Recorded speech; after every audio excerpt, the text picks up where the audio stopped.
Ghost of the Dead Friend.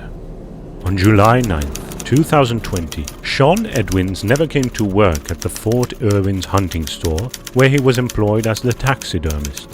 The police received a message from his neighbors. Apparently, they had seen traces of a struggle at Edwins' home and had found the front door open. The investigation is ongoing, but to this day, Shaun still hasn't been found. I breathed in the hot Nevada air and watched as the red desert landscape passed by through the window. Cooper sat in the passenger seat, his tongue hanging out of his mouth. He was looking forward to our walk. The GPS showed that there were only 30 kilometers left until we reached our destination.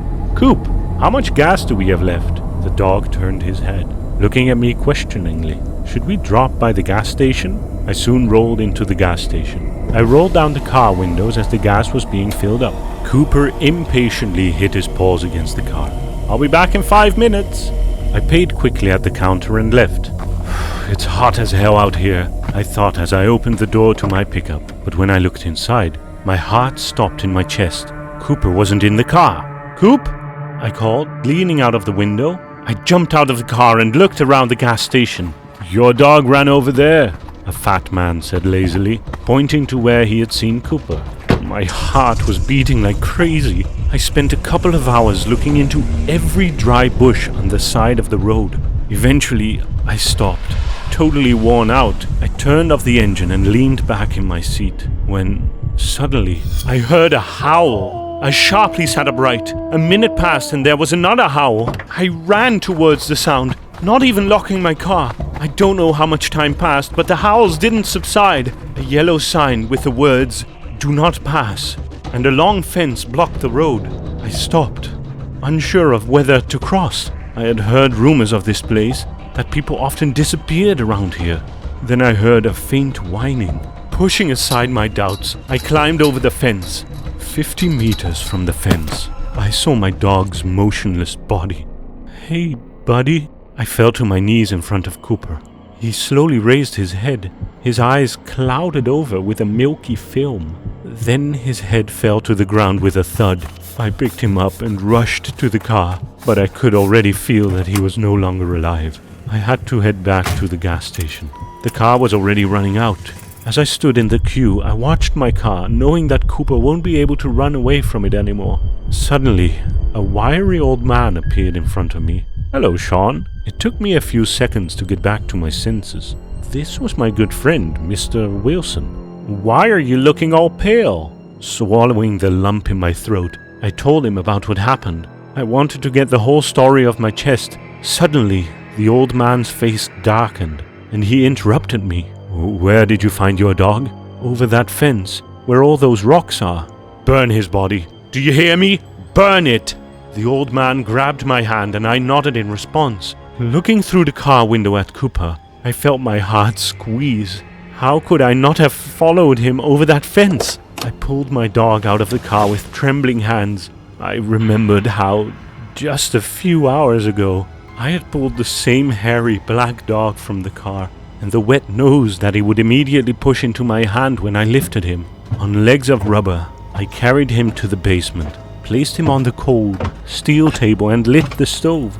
I watched my best friend as he peacefully lay on the table in front of me. Suddenly, a crazy thought flashed through my mind.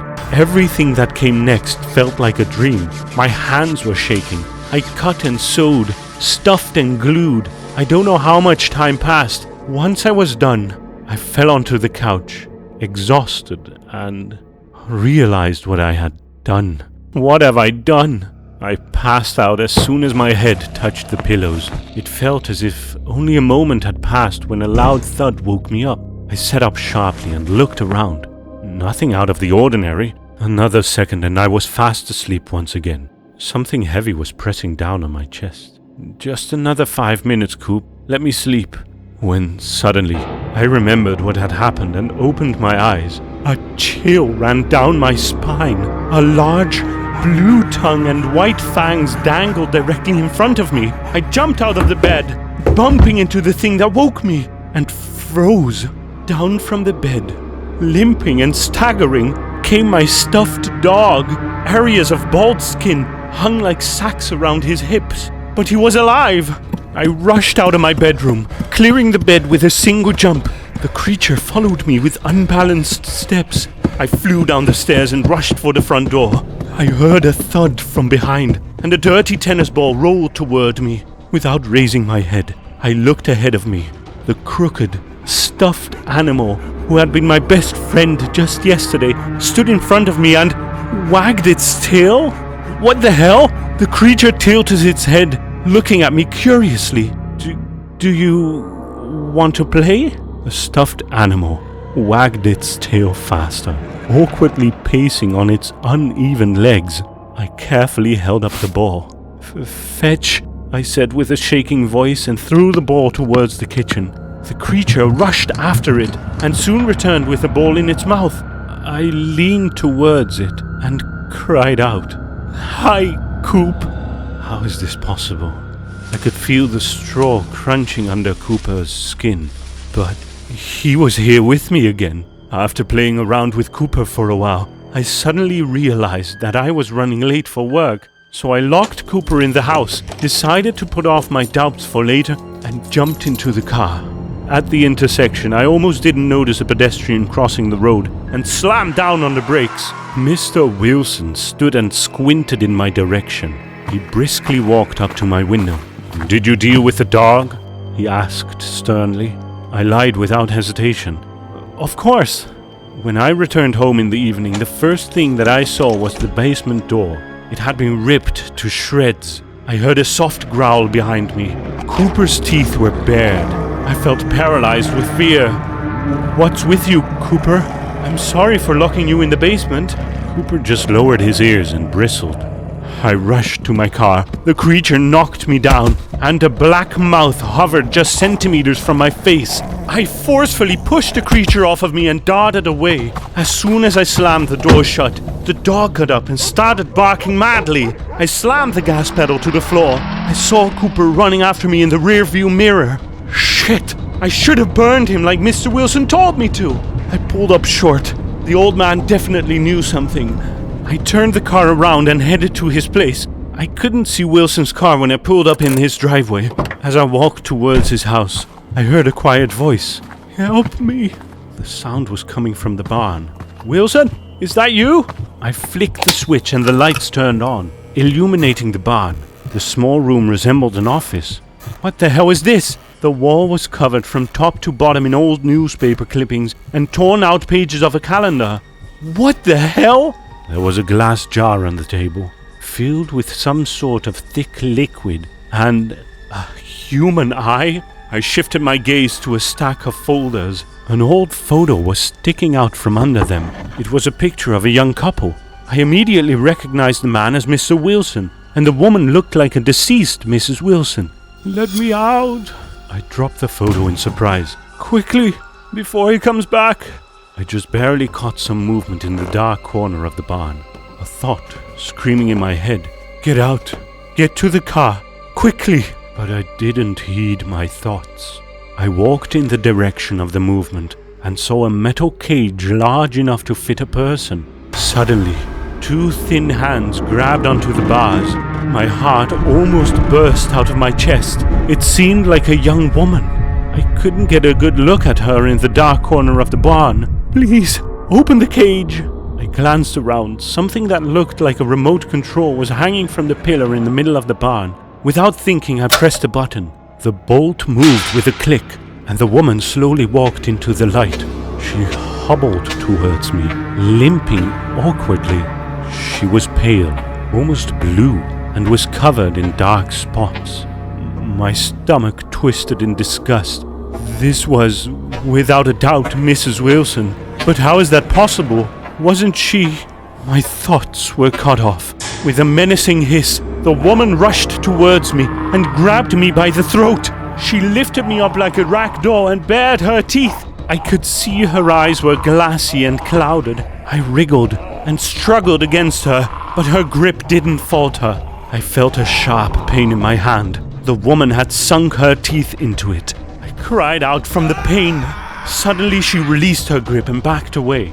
I noticed some sort of metal lasso around her neck. With a sharp movement, Mr. Wilson pushed his wife into the cage and deftly locked the door. The woman threw herself against the bars in a mad rage. "Idiot!" said the old man, looking at me with sharp anger in his eyes. I reached for my throat, gasping for air. "What is that?" Mr. Wilson sighed heavily. "Mary, my wife." The old man told me that it had happened long ago, when they had just gotten married. He had been working a lot back then, and Mary was feeling lonely.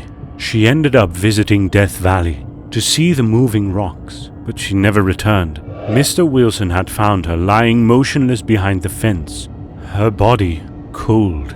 The vultures had already gotten her eyes. Later, he woke up to someone stroking his cheek. He was shocked and horrified. A terrible, stuffed creature was looking down at him. It was a creature that he created in his barn. But this was his Mary. He couldn't lose her again. No one in the city knew that he had buried an empty coffin on the day of her funeral. For a few weeks, everything was perfect, until the night she attacked Wilson. So he locked her up, and the next morning Mary was docile and gentle once again. For many years, the old man had been trying to find a way to properly revive her. He knew that some of the local legends weren't entirely fictional. Anything that dies in Death Valley will soon come back to life. "Is that why you told me to burn Cooper's body?" I asked. "But you didn't take my advice, did you?" He turned away, deep in thought, and stared unblinkingly at the creature in the cage. As I headed for my car, I picked up the old man's metal lasso and wrapped it around my head. A single thought ran through my mind. It's time to put an end to this.